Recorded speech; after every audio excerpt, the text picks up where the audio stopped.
Ассалаумағалейкум, құрметті қымбаттылар.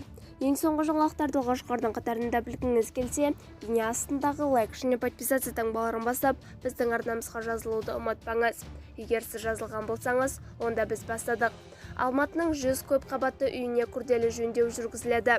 Биыл 100 көп пәтерлі тұрғын үйдің шатыры ауысып, қасбеті жаңарады.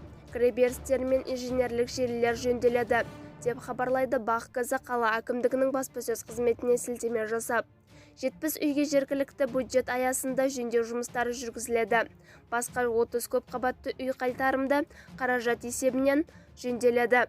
Қаланың тұрғын үй қорын жөндеу және жаңғырту жөніндегі мемлекеттік бағдарламаларды іске асыру жөніндегі оператор Алматы тұрғын үй ЖШ-сы 2011-2022 жылдар аралығында компания Алматыда көп пәтерлі тұрғын үйлерді жөндеу бойынша 965 жобаны іске асырды. Бізді бақылауды жалғастырыңыз.